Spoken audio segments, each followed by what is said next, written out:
Assalamualaikum warahmatullahi wabarakatuh. Selamat siang semuanya. Perkenalkan, nama saya Yolan Cahaya. Saya di sini akan mempresentasikan tentang agama Buddha dan psikoterapi atau penyembuhan secara kejiwaan. Yang selanjutnya ada definisi psikoterapi. Definisi psikoterapi adalah suatu bentuk untuk penanganan terhadap problema yang sifatnya emosional, di dalam mana seseorang yang telah terlatih secara baik berusaha untuk membentuk hubungan yang profesional dengan pasien, dengan tujuan untuk melenyapkan, memodifikasi, atau menghambat munculnya syaitan ikut campur tangan terhadap pola-pola tingkah laku yang terganggu dan berusaha untuk meningkatkan pertumbuhan dan perkembangan kepribadian yang positif dari pasien itu.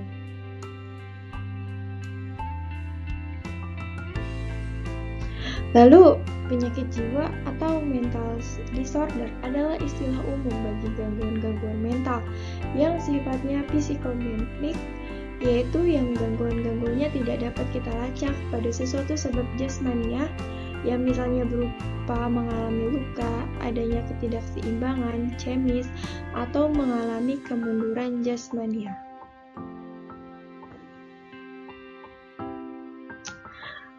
Duka itu adalah suatu gangguan mental, suatu penyakit jiwa, dan nirwana adalah keadaan teraturnya atau sehatnya mental, sehatnya jiwa.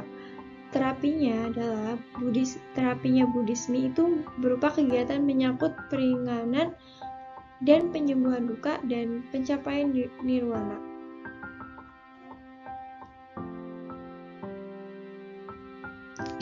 Lalu apa sih terapi atau penyembuhan menurut Buddhisme? Terapi Buddhisme diringkas dalam daftar kelompok ajaran, yaitu jalan 8 utama yang meyakinkan untuk dapat mencapai kehidupan yang bahagia dan untuk pengadakan penyelesaian diri secara baik.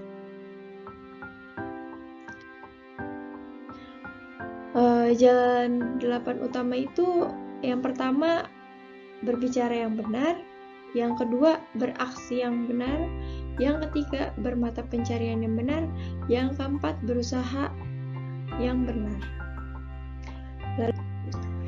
Lalu yang kelima itu ada berperhatian yang benar, yang keenam berkonsentrasi atau dhyana. Berkonsentrasi dhyana yaitu keinginan-keinginan yang berisi hawa nafsu itu lenyap, aktivitas intelektual ditekan dan ketentraman diperkembangkan, kegembiraan suatu sensasinya lenyap semua. Pokoknya intinya kegembiraan, sensasi itu lenyap semuanya.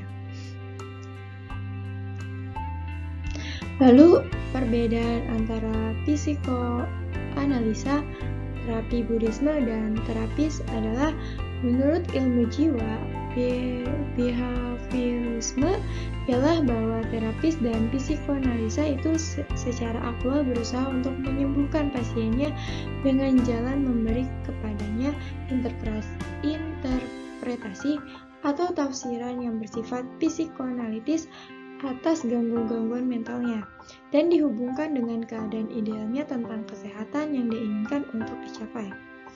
Terapis menurut Buddhisme dan terapis ilmu jiwa behaviorisme sependapat bahwa diperolehnya gambaran yang jelas dari problema yang dihadapi atau insight yang bersifat verbal itu berguna dalam penyembuhan pendahuluan sebelum penyembuhan sendiri.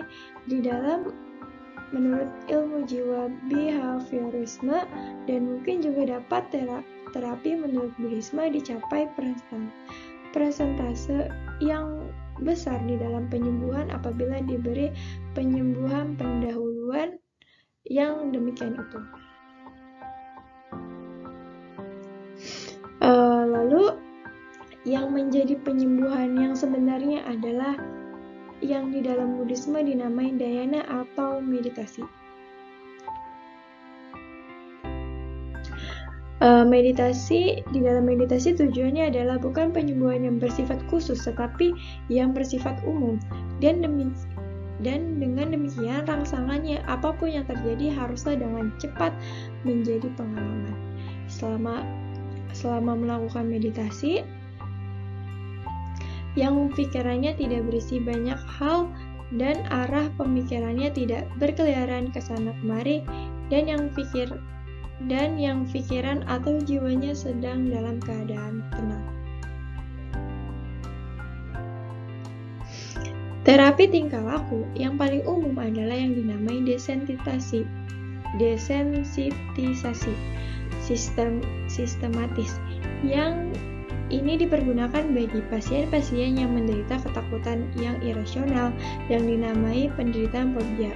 Yang paling penting dari semuanya, hendaklah pasien itu mengalami kesantaian otot-ototnya.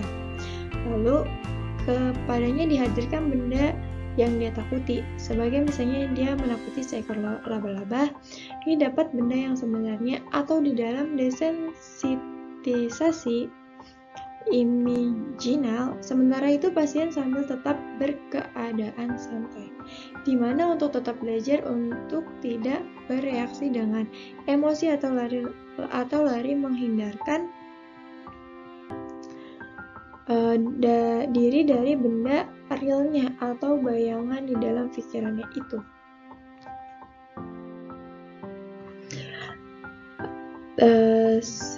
Terima kasih atas mendengarkan video ini. Sebelumnya mohon maaf apabila ada kesalahan kata, mohon dimaafkan. Sebelumnya selamat siang. Wassalamualaikum warahmatullahi wabarakatuh.